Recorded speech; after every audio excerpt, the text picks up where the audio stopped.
Hello ladies and gentlemen, and welcome to another tutorial on our companion AI series. Okay, so as you can see, I made some first of all, before I start speaking, let's add some copyright free lo-fi music um, to make things a little bit more pleasant. Okay, before this loads up, as you can see, I added this Nordic coastal cliff models, and that's because we have multiple areas now. Now, this was the default area where this was sort of like a investigation area where you walk around and just having fun, maybe exploring some objects or points of interests as we did in the last video. But I also added this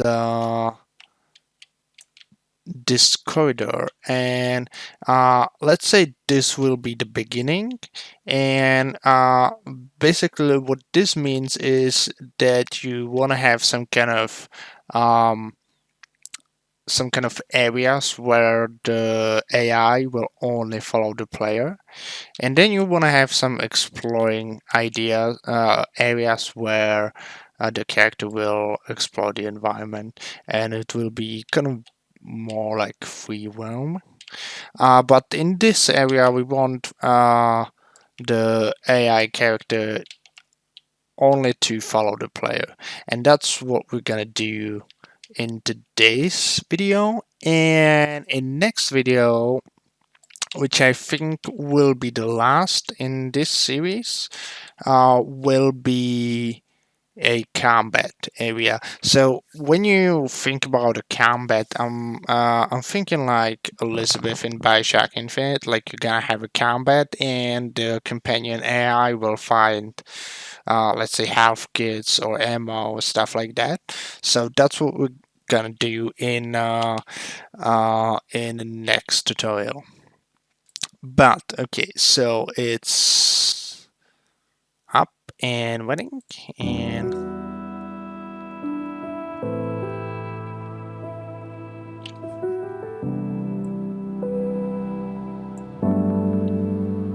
okay, so we have some music to the background, and first of all, what we're gonna do, as you can see, I expanded the navigation area, which is a must, because without the navigation area, the character just won't move. So what we're gonna do is we're gonna move him over to the beginning.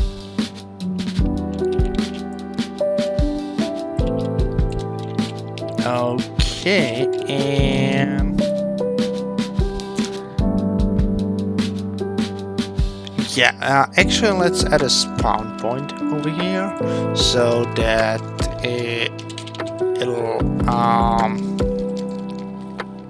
so that you start over here. So just like this, and we're gonna go to flow graph and actually spawn the player here. So yeah, so like here, add selected entity and add a start node and enable and spawn. I think you can do only spawn, but I'm doing both because I'm not really sure what is the right input. But yeah, also in this video, I'm still not 100% sure on how to do it, so it will be kind of interesting to go through it. Like I have a general idea on how to do it, but I didn't actually prepare it beforehand, so it will be kind of interesting to make it as I'm speaking. Anyway, what we want to do is we want to have a trigger. So let's add the proximity trigger. And let's make it a little bit bigger. Let's say 50.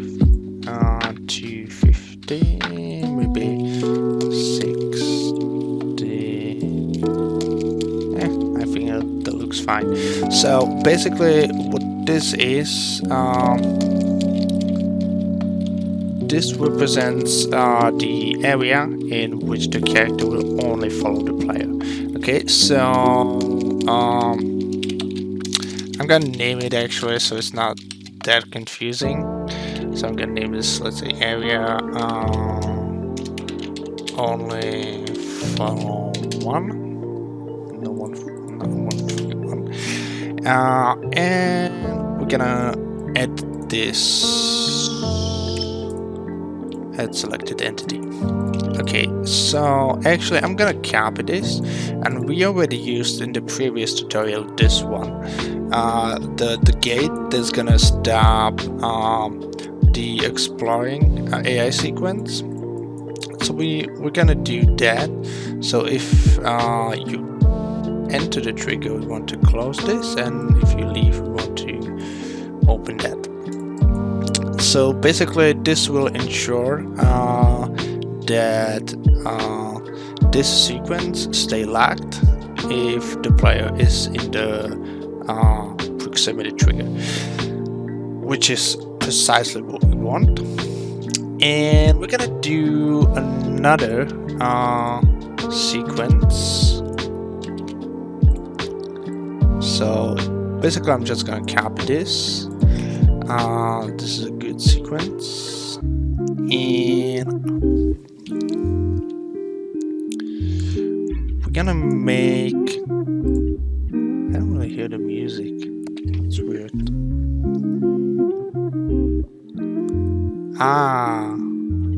Okay, I can hear it now. So if the player is in this area, we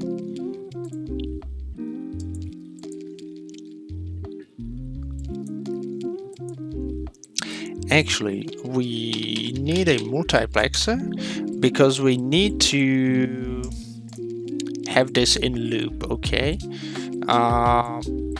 so let's add a delay of 0.1, because what will happen is that this sequence will start.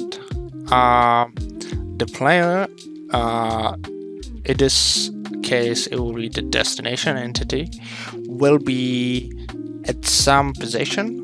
The AI will go to him, and then the sequence will end. So we basically need to trigger the AI sequence over and over again, so that the position of the player is updated for the AI.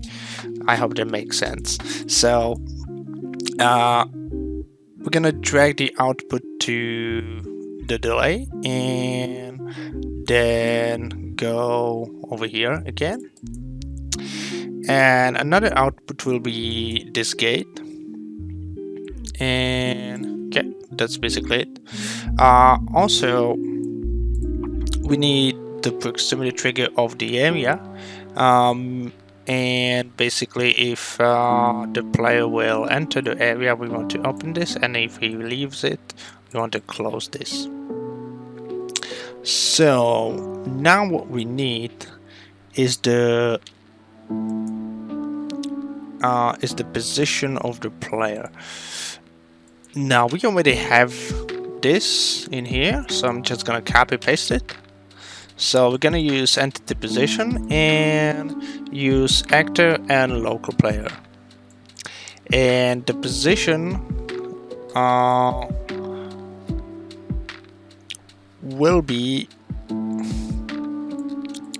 actually, hold on a second. We're gonna take this one and we're gonna go with 0.5, 0.5 and 0.5.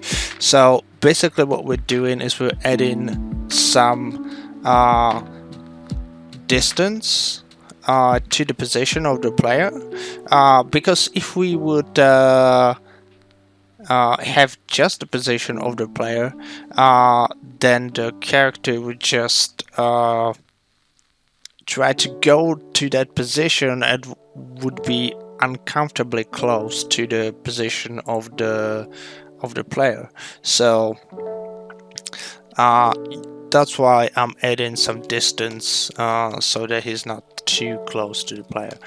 And I'm just gonna try to drag the output to the position of this node.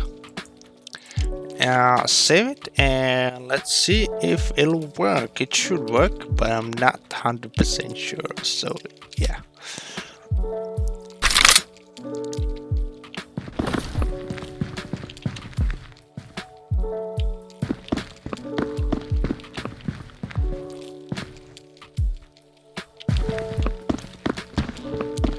So yeah, you can see that sorry for laughing, it's kind of funny. He's following the player, but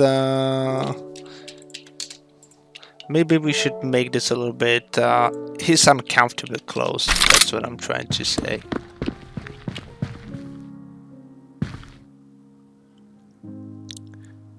Okay, so yeah, as you can see, he's following the player.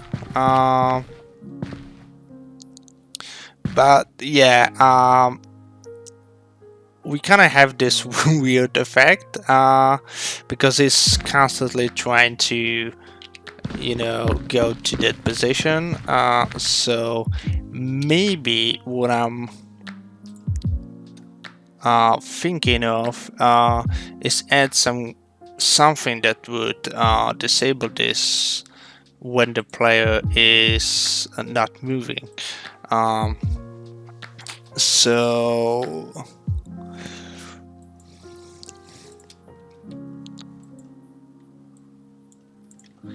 yeah, I'm just this is what I thought when I said I'm not prepared for this, these kind of little things.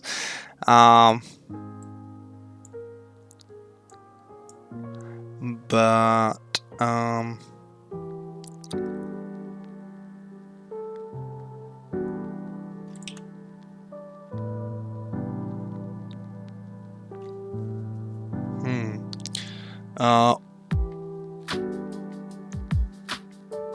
basically, I'm trying to figure out if we can do it like a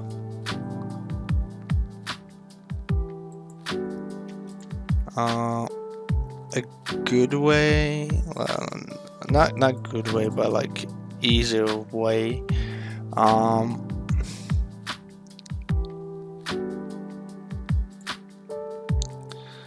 But I'm just I think we're gonna have to do it the hard way, which is a little bit annoying. So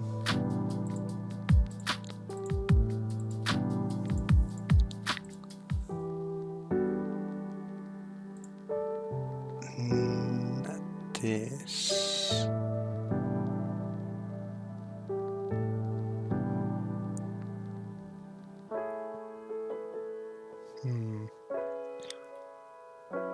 Let's take a look at the sensor again, if that's like...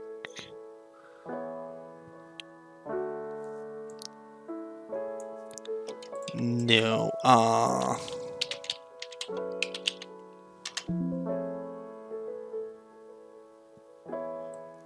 okay, I think I figured it out, maybe. So...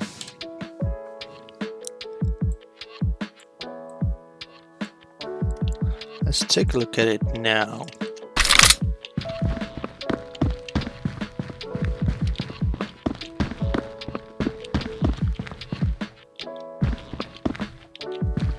No.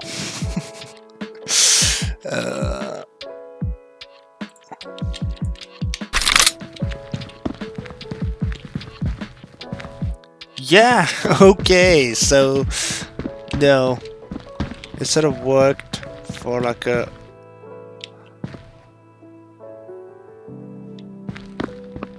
half a second, and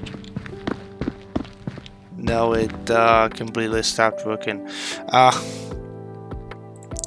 What I wanted to do is basically start this every time this changes. The position would change.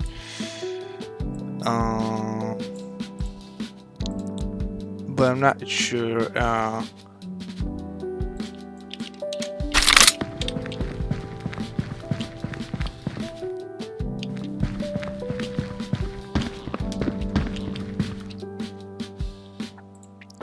So what we're gonna have to do, I think, which is a little bit annoying,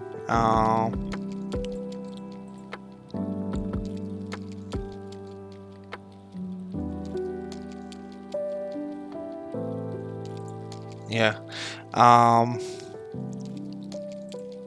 is we're gonna have, or we can just drag the position maybe. So now he's following us. We're gonna stop. He's not following. Okay. I think I figured it out, and that was easier than I expected. Basically, my plan was to go to action maps, and every time the player will press any action map, it would allow the enemy to kind of run towards us. But yeah, I actually figured it out. So instead of a loop, I just drag the position value, and every time the position value would change, it would start the AI sequence again. So that way, we fix the issue. He will sort of stop and not can linger around like he did before that.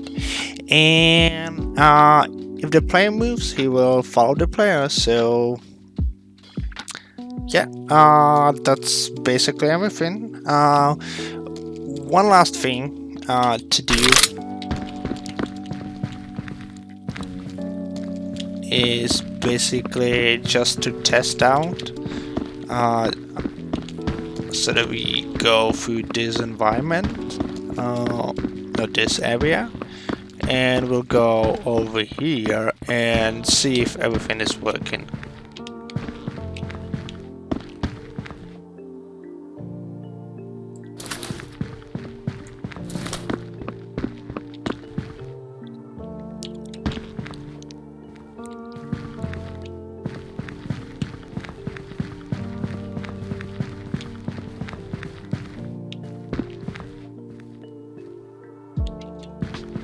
And let's wait 10 seconds.